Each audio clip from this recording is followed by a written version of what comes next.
al doctor Andrés Gil Domínguez. ¿Me puede sentar acá? ¿Sí? ¿Sí? ¿Querés? Sí, porque así lo escucho. Ah, bueno. Sí. Hola, sí.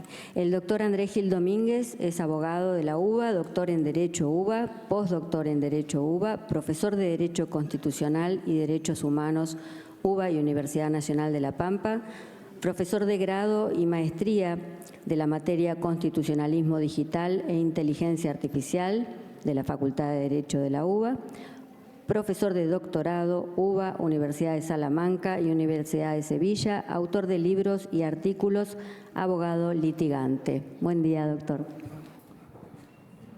Muy buenos días, señores senadores, señoras senadoras, público en general.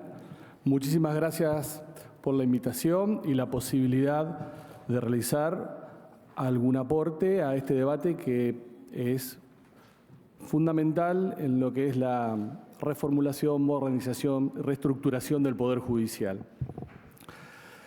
Yo, como una cuestión previa, quiero dejar sentada mi posición en torno a que la integración de la Corte Suprema de Justicia en cuanto a número y en cuanto a calidades o cualidades que deben tener sus miembros o deben representar sus miembros es un aspecto muy importante, pero que debe englobarse en un debate más amplio que se vincula con la necesidad de tener una nueva ley orgánica que se dirija a reestructurar el funcionamiento integral de la Corte Suprema de Justicia. Hoy, el máximo tribunal argentino está funcionando gracias a un conjunto de normas que vienen o que provienen del siglo XIX, leyes del siglo XIX, decretos leyes de dictaduras militares del siglo XX, acordadas de la Corte Suprema de Justicia que invaden el ámbito legislativo, otorgándose potestades dirimentes en términos procesales, y otras acordadas que tienen como lógica exclusiva regular un mundo analógico que se ha terminado. Ese es el conjunto de normas que hoy regulan el funcionamiento de la Corte Suprema de Justicia. Por eso es indispensable que esta cuestión esté incluida en una ley que se encargue de delinear claramente aspectos jurisdiccionales de la Corte Suprema de Justicia, aspectos de superintendencia o administración de la Corte Suprema de Justicia, aplicando lo que dice la Constitución argentina en el artículo 103 y 114, que le otorga a la Corte Suprema solamente encargarse de la administración de su funcionamiento y al Consejo de la Magistratura de la Nación la administración de la totalidad del resto del Poder Judicial, estableciendo claramente cuestiones formales como quién es el presidente de la Corte y determinando que debe ser una designación rotatoria entre todos los miembros de la Corte Suprema de Justicia para evitar este espectáculo dantesco de cada 4 o 5 años, entre 5, entran en un proceso electoral desgastante para ver quién es el presidente. Establecer claramente que la Corte Suprema de Justicia tiene que tener plazos, como tienen los jueces anteriores. Tiene que tener agenda, tiene que tener orden cronológico. Desterrar la idea que la Corte Suprema de Justicia puede seguir aplicando el artículo 280, que le permite rechazar recursos de queja o recursos extraordinarios concedidos sin ningún tipo de argumento, cuando ya la Corte Interamericana de Derechos Humanos, en los casos Mohamed y López, ambos versus Argentina, le ha dicho al Estado argentino que la aplicación del 280 con estas características es incompatible con la Convención Americana sobre Derechos Humanos.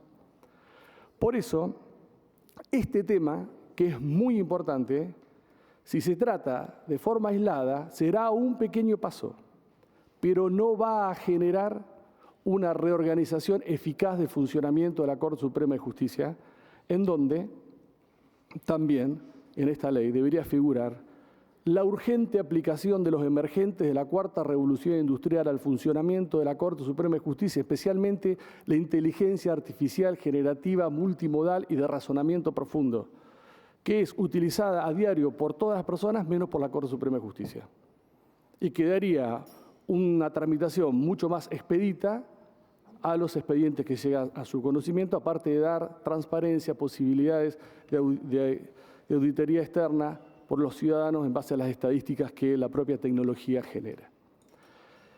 De alguna manera, a quien le interese profundizar esto, me remito al informe del Consejo Consultivo para la Reforma del Poder Judicial y el Ministerio Público, que tuve el gusto y el honor de integrar con distintas personalidades que provenían de distintos ámbitos académicos e ideológicos, que en plena pandemia, en 2020, estuvimos encerrados 3 meses trabajando ad honorem, muchas veces poniendo el Zoom de nuestro bolsillo, para, en el tiempo que se nos había otorgado, emitir un informe de 1000 páginas, donde está tratado este tema y otros temas y que lamentablemente pocas personas han leído. En el marco de una ley orgánica, el punto de la integración de la Corte Suprema de Justicia me parece que uno lo puede diseccionar en 2 aspectos. ¿Cuál es el número? ¿Y cuáles son los elementos que deben tenerse en cuenta para designar a los miembros de la Corte Suprema de Justicia? En cuanto al número, me parece que hay una referencia histórica que es muy importante. En 1853, cuando se sancionó nuestra Constitución, se estableció expresamente que el número de miembros de la Corte Suprema de Justicia era de 9. En 1860 se reformó este artículo y se posibilitó que el número estuviese librado a la voluntad del Poder Legislativo. De esta manera salimos de un número cerrado y fuimos a un número legislativo. Y el número varió, 5, 7, 9, a lo largo de la historia argentina. No hay para mí un número algorítmico preciso, pero sí me parece que tomando en cuenta este proceso histórico, este antecedente histórico, el número de la Corte Suprema de Justicia tendría que ser entre 9, 11 o 13 integrantes. De esta manera, hay ciertas variables que por una cuestión de relación o proporcionalidad aritmética tendrían más relevancia que si mantenemos esta Corte de 5.